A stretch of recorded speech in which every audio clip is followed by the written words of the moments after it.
देखो, a question was write a program to accept a sentence and display the number of uppercase vowel and lower consonant.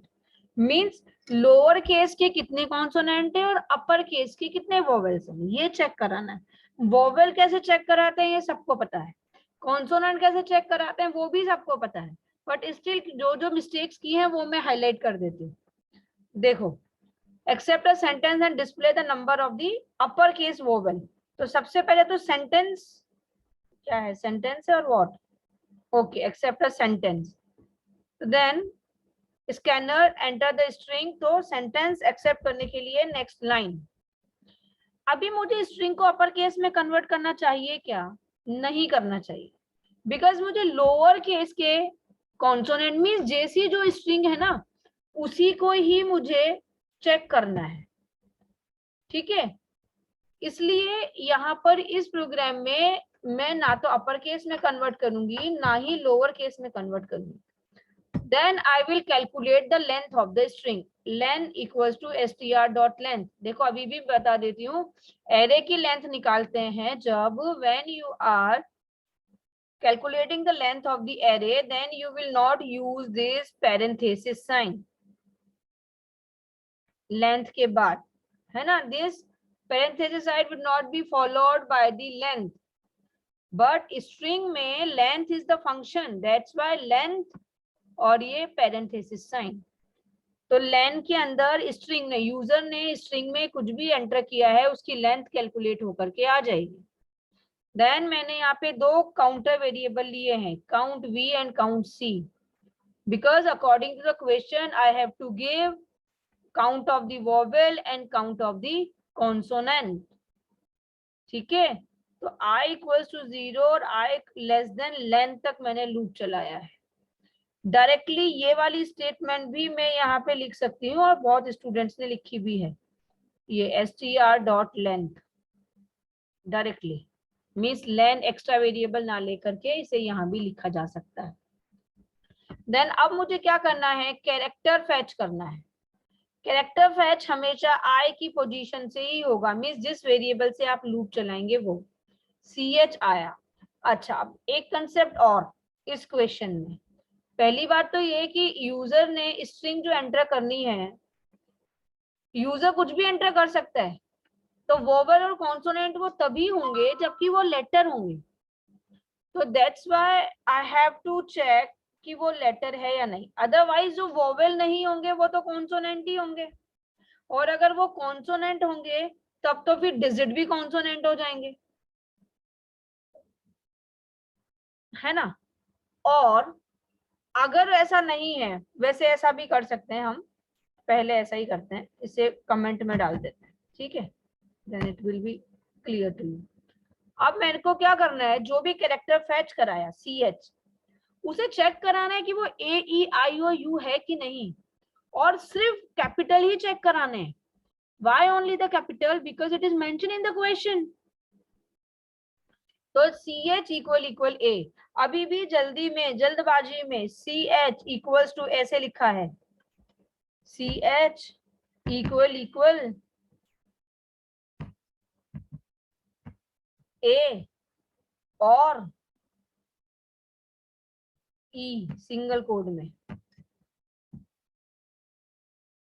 और i single code में, ऐसे लिखा है। देखो यहाँ मैंने एनोटेशन किया है ग्रीन कलर में, ऐसे लिखा है। नहीं, every time after each and every operator यहाँ पे ch लिखना ही पड़ेगा, यहाँ पे ch लिखना ही पड़ेगा। इसको i को किससे कंपेयर करा रहे हो, वरना e को किससे कंपेयर करा रहे हो, जैसे a को ch से कंपेयर करा दिया तो ये a e i को भी तो ch से कंपेयर कराना पड़ेगा। तो you are this if condition is totally wrong, ठीक है, ये ऐसे इफ कंडीशन बनानी है कंपैरिजन की, ठीक है, कितने भी जल्दी में हो। अब ch equal a e i o u, इनमें से कोई भी कंडीशन ट्रू हो जाएगी तो ये वोवेल के लिए जो मैंने काउंटर बनाया है count v, its value going to be increase, ठीक है, वोवेल हो गया। अब इसके बाद कॉन्सोनेंट, अब यहाँ पे बहुत समझदारी दिखाई है लोगों ने।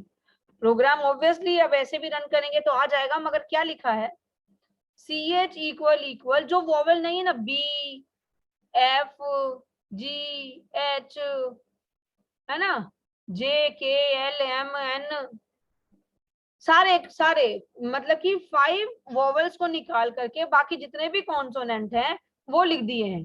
CH equal equal A, CH equal equal E, CH equal equal R, तो CH equal equal B, C, D सब लिख दिए। डजंट मैटर, मैंने मार्क्स भी दिए हैं क्योंकि आउटपुट तो आएगा, but it's not the good programming. अब या तो वो वोवेल होगा या वो कॉन्सोनेंट होगा, अगर वो डिजिट या स्पेशल कैरेक्टर नहीं है तो, ठीक है। तो दो केस हो सकते हैं यहाँ पे। अगर मैं AEIOU, देखो अगर सिर्फ मुझे कॉन्सोनेंट काउंट करने हैं ना, तो यहाँ पर इसे मैं करूंगी कंट्रोल C और एल सिफ में जाकर के, या फिर सीधे ही एल सिफ में जाकर के भी ऐसा कर सकते हैं। ये देखो कंट्रोल V, और यहाँ इक्वल टू की जगह पे नॉट इक्वल्स टू लगा देंगे। Not equals to A, not equals to E और नॉट इक्वल्स टू I। भाई कॉन्सोनेंट है तो नॉट इक्वल्स टू लगा दो ना, इतने सारे कॉन्सोनेंट लिखने का कौन सा तुक है, तो वो कॉन्सोनेंट काउंट हो जाएगा। ठीक है, जो AEIOU नहीं है। हाँ, बट अब इस केस में ये जो AEIOU नहीं है ना, वो तो अगर मैं यूजर ने डाला 1 तो 1 भी AEIOU नहीं है, तो ये कंडीशन ट्रू हो जाएगी और ये कॉन्सोनेंट की वैल्यू इंक्रीज हो जाएगी। गेटिंग? तब तो फिर प्रोग्राम का आउटपुट रॉन्ग आ जाएगा ना। In this case my program's output will be wrong. तो अब क्या करें?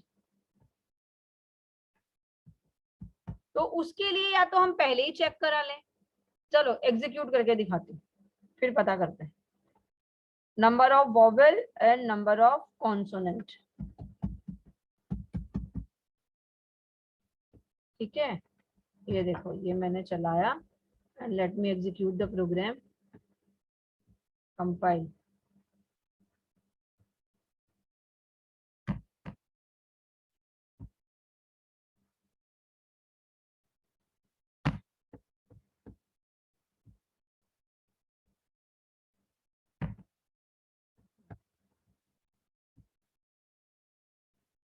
कंपाइल देन एग्जीक्यूट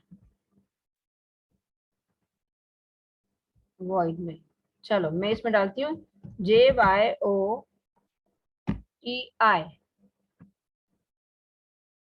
है ना, और कैपिटल A भी डाल देती हूँ।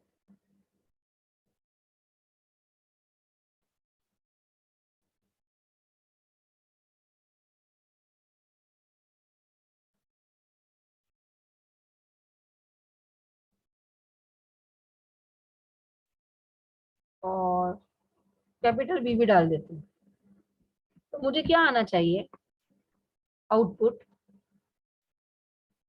सिर्फ कैपिटल वोवेल काउंट करने हैं ना, लो अपर केस वोवेल, तो अपर केस वोवेल ओनली 1 और lower case only the lower case, अब मैंने डिजिट भी डाल दिया 2, है ना। लोअर केस कॉन्सोनेंट YOT, नहीं O भी नहीं, YT, ओनली YT, ठीक है। आउटपुट देख लेते हैं।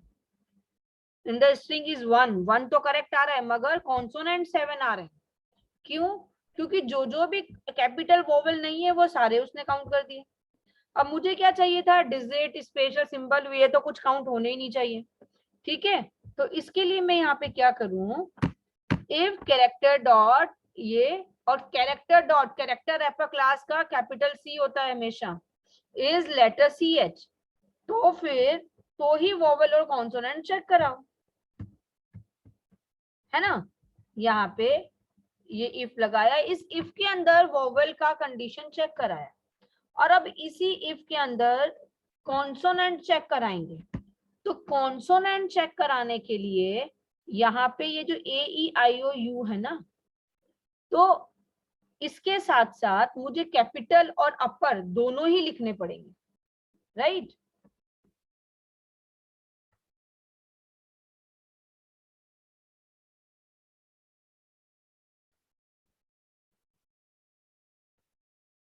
कंट्रोल V, यहाँ पे आ गया A E I O U, और स्मॉल a, और small e, small I, small o and small u। बस इतना, ठीक है। अब देखो, अब डालते हैं कंपाइल। अच्छा, ये वाला लूप क्लोज, इसके पहले nested if close. Now execute the program, void main, वही डालती हूँ, JYOTI A 1 2 डालती हूँ, ठीक है। नाउ दी लोअर कॉन्सोनेंट कितने हैं, Y और T, ठीक है। देख लेते हैं, ये देखो, number of vowel, upper case वाला वोवेल पूछा था तो ओनली A, ठीक है। कॉन्सोनेंट ओनली 5, Y T 5 कैसे आए भाई,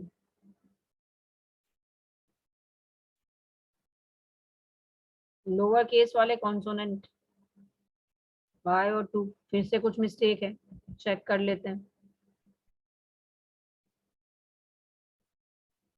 AEIOU नहीं है, AEIOU नहीं है, यहाँ पे एल्स इफ क्लोज, यहाँ पे नेस्टेड इफ क्लोज।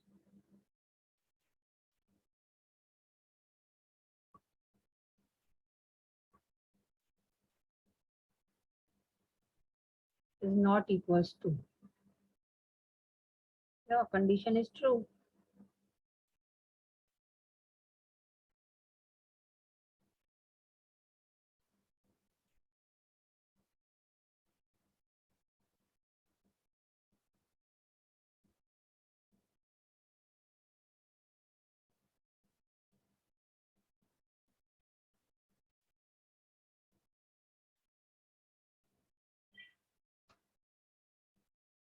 अच्छा,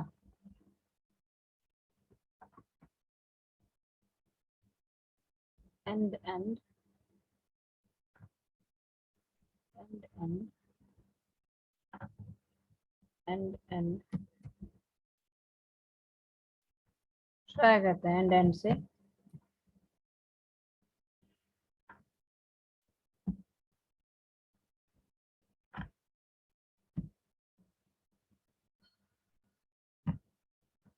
and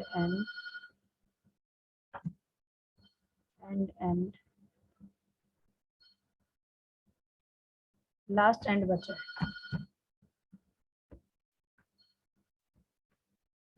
compile,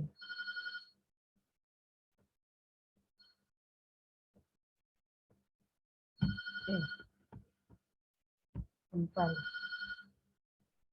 execute, void main JYTI A2, ये देखो अभी ठीक है। नंबर ऑफ कॉन्सोनेंट 3, क्योंकि लोअर कॉन्सोनेंट तो यहाँ पे चेंज कर देते हैं, number of upper vowel, upper case vowel, number of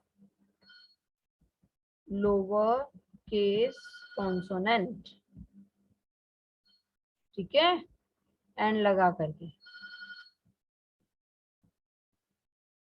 str string to extract, int len to store the length, ch to fetch the character, count v to count the number of vowel,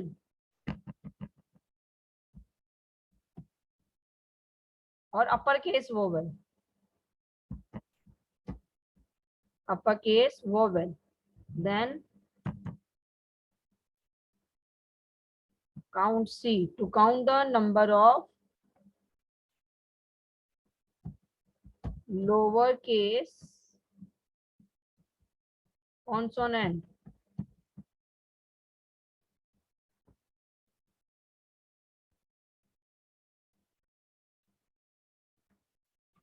Control C. In the chat box, I'm giving there. You are not able to detect that change.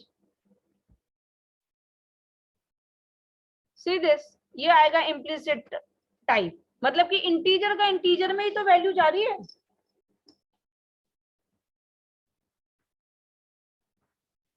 And state the value of the y. अभी देखो, character dot is letter or digit x, और x में क्या है, capital A, मतलब कि ये letter है ना, तो ये आएगा true. Then the following string, ये स्ट्रिंग है. अब इसमें ई की इंडेक्स निकालनी है, तो ये देखो 0 1 2 3 4, पहली इंडेक्स आई है 4, यहाँ पे आएगा 4. Then last index of e, last index of e means 0 1 2 3 4 5 6 7 8 9 10 11 12 13. 13 है या 14 है, एक बार चेक कर लो. जो भी है, 13 भी है तो भी 13 + 4 इज व्हाट, 17. 17 नहीं है, तो none of these is the answer. Means question में स्लाइटली चेंज कर देंगे तो you will not able to get the answer. ऐसा नहीं होना चाहिए. करस्पॉन्डिंग रैपर क्लास, कैरेक्टर का सी कैपिटल आता है, ये character wrapper class, d is the correct answer. Then variable that is declared within the method prototype statement is known as argument variable. D is the correct answer. Okay, D is the correct answer for this argument variable. Understood?